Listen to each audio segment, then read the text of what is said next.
Taste the Daily. Agneeswaran sir, இந்த சம்பவத்தை நீங்கள் எப்படி பார்க்குறீங்க? ஒரு கல்வி நிலையத்தில் ஒரு மாணவி ஒரு வெளியிலேருந்து ஒரு நபர் உள்ளே போயிட்டு பாலியல் பலாத்காரம் செய்கிறாரு. இந்த சம்பவத்தை நீங்கள் எப்படி பார்க்குறீங்க? அண்ணா ஆரம்பித்த கட்சி திமுக, அதுதான் இன்னைக்கு ஆட்சியில் இருக்கு. அதே பேரறிஞர் பெருந்தகை அண்ணா பேரில் இருக்கிற உலக பன்னாட்டு பல்கலைக்கழகங்களுக்கு நிகரான ஒரு பல்கலைக்கழகம் அண்ணா பல்கலைக்கழகம்.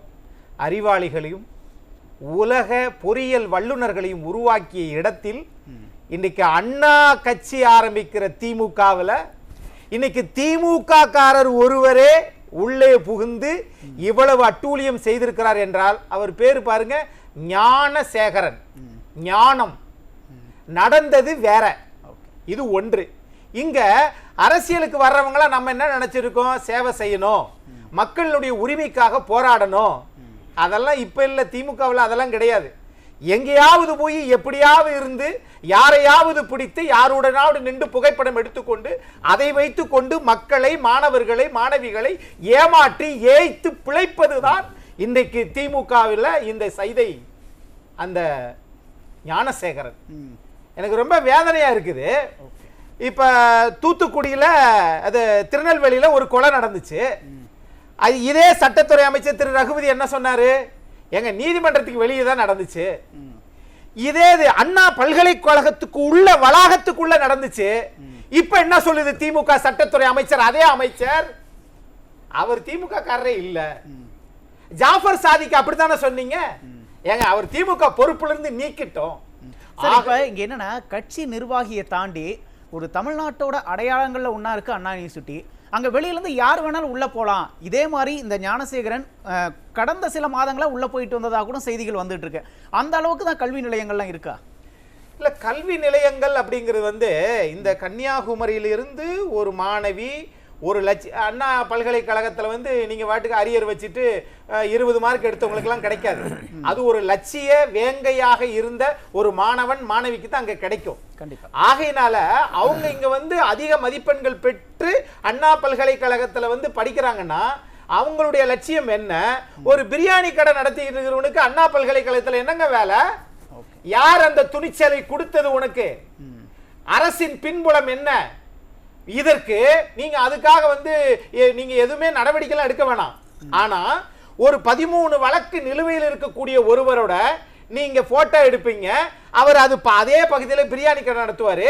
இது போல எத்தனை முறை அங்கு உள்ளே போனார், என்னென்ன நடந்தது என்பது காவல்துறைக்கு தெரியுமா தெரியாதா? இல்ல, அந்த புகைப்படத்துக்கு தான் அமைச்சர்கள் விளக்கம் கொடுத்திருக்காங்களா சார்? சார், திமுக காரரா இல்லையா? இந்த நோட்டீஸ் சொல்லிருக்கீங்களே, இதே முரசொலியில வந்துச்சு. அத பூரா உள்ள போய் அழிச்சிருவீங்களா? இல்ல, அப்ப திமுக ஐடிவிங்க முதல்ல அதை செய்யுங்க. சொல்ல, அப்ப ஞானசேகர் திமுக நிர்வாகி தான் அப்படின்னா ஏன் அமைச்சர்கள் இதை திசை திருப்பணும்னு நினைக்கிறாங்க? பொய். இந்த அரசே, அதாவது திராவிட மாடல் என்றால் பொய் மாடல். நமக்கு தேவை, தமிழ்நாட்டுக்கு தேவை தமிழர் மாடல் அரசாங்கம் தேவை. இங்கே நடப்பது திராவிட மாடல் என்பது பொய் மாடல். மக்கள் ஏத்துக்கல. சரி, இது மட்டுமா? இதே கொஞ்ச நாளைக்கு முன்னாடி விருதுநகர்ல இதே கட்சிக்காரங்க, இளைஞரணியை சேர்ந்தவங்க நினைக்கிறேன், 8 பேர் பாலியல் வன்கொடுமை நடத்தி கட்சியை விட்டு நீக்கலீங்களா இல்லையா? சரி, விருகம்பாக்கத்துல கட்சி பொதுக்கூட்டத்துக்கு வந்த காவலர், பெண் காவலரை நீங்க மானபங்கப்படுத்தினீங்களா இல்லையா? என்ன நடவடிக்கை எடுத்தீங்க? இவரு இப்ப நடந்திருக்குது. 2 பேர் போயிருக்காங்க. ஒருத்தரை இது பண்ணி இருக்கிறீங்க. ஏன் இன்னொருத்தரை ஏன் பிடிக்க முடியவில்லை? சார், அதுக்கு பின்னாடி வேற ஏதாவது காரணம் இருக்குன்னு நினைக்கிறீங்க? 100% பின்புலம் இருக்கிறது. நான் டீன்ட்ட பேசுவேன்னு சொன்னா எனக்கு ரொம்ப வேதனையாகவும் அசிங்கமாகவும் இந்த ஆட்சியை என்னவென்று சொல்லுவது சார்? அதாவது நான் டீன்ட்ட பேசுவேன்னு சொன்னா, நீ ஒரு பிரியாணி கடை வச்சுக்கிட்டு வாழ்க்கையை ஓட்டி கொண்டிருக்கக்கூடிய நீ 13 வழக்குகள் உன் மேல இருக்குது. எத்தனை பாலியல் துன்பங்களை நீ நடத்தியிருக்கிற? யார் பேசலையோ, யார் வெளியே சொல்லலையோ, நீ டீன்ட்ட பேசுவேன்னு சொன்னா உனக்கு அந்த அதிகாரம் எப்படி உன்னால பேச? அதுக்குதான் திமுக காரர் அப்படிங்கிற ஒரு போர்வையில் இதெல்லாம் பண்றாங்களோ? போர்வை கிடையாது. திமுக என்பது அவருக்கு கொடுத்த அங்கீகார அடையாள அட்டை. நான் எங்க வேணாலும் போவேன். அது எப்படி சார் ஒரு கட்சியா போய் இப்படிலாம் பண்ணுங்கன்னு சொல்லும்? கட்சி பண்ணுங்கன்னு சொல்லல. ஆனா அவருக்கு திமுக காரர் தானே. சமாஜ்வாடி கட்சி இல்ல, வேற கட்சி இல்ல. அப்போ உங்களுடைய நோக்கம் என்னன்னு கேட்டீங்கன்னா, இதை ஒரு தப்பை நடப்பதற்கு முன்பு தடுப்பதற்கு தான் காவல்துறையோ சரி. அந்த பல்கலைக்கழக வளாகத்திற்குள்ள இந்த பையன் உள்ள போயிருக்காப்லையே, அங்க காவலாளி இருக்கிறாங்களா? அவர்களுக்கு ஒரு நிர்வாகம் இருக்குல்ல, அங்க புகைப்பட எடுத்தாங்களா எடுக்கலையா? சரி, இவன் போய் உள்ளுக்க அவர்கள் இருக்கக்கூடிய இடத்துல எடுத்துக்கிட்டு என்னென்ன அட்டூழியம் பண்ணணுமோ பண்ணுனா இல்ல. செய்தி என்ன வந்திருக்குன்னா, அவர் பின்பக்கம் இருக்க காம்பவுண்ட் வழியா ஏறி குதிச்சு தான் வளாகத்துக்குள்ள போயிருக்காரு அப்படின்னு தகவல் வந்திருக்கு. தகவல் எப்படி வேணாலும் வரலாம். அதாவது அந்த தகவலை கூட நீங்க நம்பலையா சார்? நடப்பதற்கு முன்னாடி இது நடக்காமல் இருப்பதற்கு தான் ஒரு அரசாங்கத்திற்கு அமைச்சர், அதிகாரி, சம்பளம், கேமரா, பேரு பெருமை. அண்ணா பல்கலைக்கழகம், அண்ணா கட்சி தான் தமிழ்நாட்டில் ஆளுங்கட்சி. வேதனையாக இல்லை? புரியுது சார். இப்ப நம்ம சமீப காலமா பார்த்தோம்னா, பள்ளிக்கூடத்துல பூந்து ஆசிரியையை வெட்டுறாங்க, ஹாஸ்பிட்டலுக்குள்ள பூந்து மருத்துவரை வெட்டுறாங்க. இதுக்கு முன்னாடி கொஞ்ச நாளைக்கு முன்னாடி கிருஷ்ணகிரியில் போலி NCC முகாம் நடத்தி மாணவிக்கு பாலியல் தொல்லை தந்தாங்க. இப்போ இந்த சம்பவம் நடந்திருக்கு. திமுக ஆட்சியில சமூக விரோதிகள் ஒருவித பயம் இல்லாமையே இருக்காங்களா? அப்படி கிடையாது. என்ன பொறுத்தவரை நான் இதை எப்படி பார்க்கறேன்னா, ரொம்ப வருத்தத்தோட பதிவு செய்கிறேன். தமிழ்நாட்டில் நல்ல நேர்மையான காவல் அதிகாரிகளை எல்லாம் இவர்கள் ஒரு அறைக்குள்ள போட்டு அந்த என்னென்ன ரெக்கார்டு, கிரிமினல் ரெக்கார்டை மெயின்டைன் பண்ணுங்கன்னு போட்டு வச்சிடறாங்க. அதிமுக ஆட்சியில் ஸ்காட்லாந்து யார்டுக்கு நிகராக இருந்தாங்களே சார் தமிழக காவல்துறை. தமிழ் தெரியாத பெரிய பெரிய அதிகாரிகளை நாடு முழுவதும் போட்டு வச்சுட்டு அவங்க நம்ம பேசுறது தமிழும் புரியல, எஃப்ஐஆர்ல என்ன எழுதுறோம்னு தெரியல, ஆங்கிலமும் தெரியல, தமிழும் தெரியல, ஏதோ ஹிந்தி படிச்சுக்கிட்டு தமிழ்நாட்டில் இன்னும் இதைச்சை அதைச்சை, அவங்க போனாரா, இவர் வந்தாரா, அவர் காடாரா இப்படின்னு சொன்னா தமிழே பேச தெரியாதவர்கள் கொண்டு வந்தீங்கன்னா உங்களுடைய நிர்வாகம் என்பது தமிழர்களை பாதுகாக்கக்கூடிய அரசாங்கமாக திராவிட மாடல் இல்லை அப்படின்ற தலைக்கு காட்டுது. சீர்கேட்டிருக்கிறதுக்கு காரணம் அதுவா? 100% உண்மை சார். சட்டம் ஒழுங்கு என்பதை ஒழுங்கா இல்லையே. ஒழுங்கா இருக்கணும்னா அதுக்கு நம்ம என்ன பண்ணணும்னா மக்கள் மீது அக்கறை உடையவங்களா இருக்கணும். ஒரு புறத்துல போதை அது பாட்டுக்கு இருக்குது, இன்னொரு புறத்துல 50,000 கோடிக்கு மதுபானத்தை இலக்கு நிர்ணயிக்கிறீங்க, இன்னொரு புறத்துல எந்த விதமான சார் கேட்கிறேன், இவ்வளவு வரிய உயர்த்துறீங்க, இவ்வளவு கல்வி கட்டணத்தை உயர்த்துறீங்க, அங்க கேமரா ஏன் இல்ல, ஏன் போட மாட்டீங்க? ஏன்னா போட்ட இந்த தப்பெல்லாம் தெரிஞ்சு போயிரும்ல. ஆகையினால நீங்க ஒன்னும் இவருக்கு முட்டு கொடுப்பதை விட தமிழ்நாடு முழுக்க ஒரு நீதியரசர், ஓய்வு பெற்ற நீதியரசரை வைத்து கல்லூரி வளாகத்திற்குள், அது பொறியியல் கல்லூரியா இருக்கட்டும் அல்லது பட்டய கல்லூரியா இருக்கட்டும், என்னென்ன நடந்திருக்கின்றத நாடு முழுக்க ஆய்வு பண்ண வேண்டும், அந்த அறிக்கை பண்ணணும். இரண்டாவது, அமைச்சர் என்பது புதிதாக வந்த அமைச்சர் நிர்வாகம் பண்ண தெரியலையா, இல்ல கட்சிக்காரங்கள் எல்லாம் இதுக்கு இடையில பல்கலைக்கழக துணைவேந்தரை முதலமைச்சர் ஒரு சட்டத்தை கொண்டு வந்தாங்கல்ல, பல்கலைக்கழக துணைவேந்தரை நாங்களே நியமிச்சுக்கிறோம். ஏங்க, சட்டப்படியா நடக்கிற இடத்திலேயே திமுக காரங்க உள்ள புகுந்து இவ்வளவு அட்டூழியம் பண்றாங்கன்னு சொன்னா இது ஏற்புக்குடையதா? அப்ப உங்க நோக்கம் என்ன? கல்வி கூடங்களை இது திமுக கூடங்களாக, பொய் சொல்லுகிற திராவிட மாடல் கூடங்களாக மாத்தணும் நீங்க நினைக்கிறத எப்படிங்க ஏத்துக்க முடியும்? பேசுவோம், தொடர்ந்து பேசுவோம். அக்னீஸ்வரன் சார், ஒட்டுமொத்த சமூக விரோதிகளின் கூடாரமா திமுக விளங்குது அப்படிங்கிற ஒரு விமர்சனத்தை வைக்கிறாரு சார். அது அந்த மாதிரி களங்கம் வராத அளவுக்கு கட்சியின் தலைவரும் தமிழ்நாட்டின் முதலமைச்சரும் அந்த பேரு, இந்த மாதிரி பேரெல்லாம் எடுக்காத அளவுக்கு அவர்தான் நடவடிக்கை எடுக்கணும்.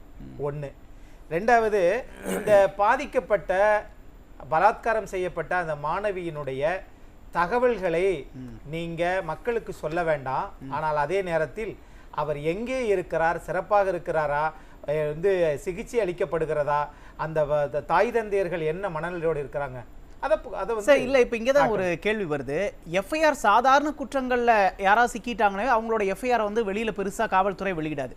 இப்ப இந்த வழக்குல பாதிக்கப்பட்ட மாணவியோட விவரங்கள்லாம் வெளியில இடுறாங்க அப்படின்னா இதுல பின்னணி வேற ஏதாவது இருக்குமா சார்? இல்ல உண்மையிலேயே எஃப்ஐஆர் காப்பில இப்ப செய்தி ஊடகங்கள்ல வந்துருச்சுங்களே. அது அரசாங்கத்தை பாதுகாத்து கொள்வதற்காக அரசாங்கம் செய்கிறது.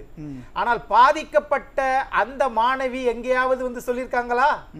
ஒருவேளை இதில் திமுக இரட்டை வேடம் போடுகிறதா என்கிற அச்சமும் எனக்குள் உண்டு.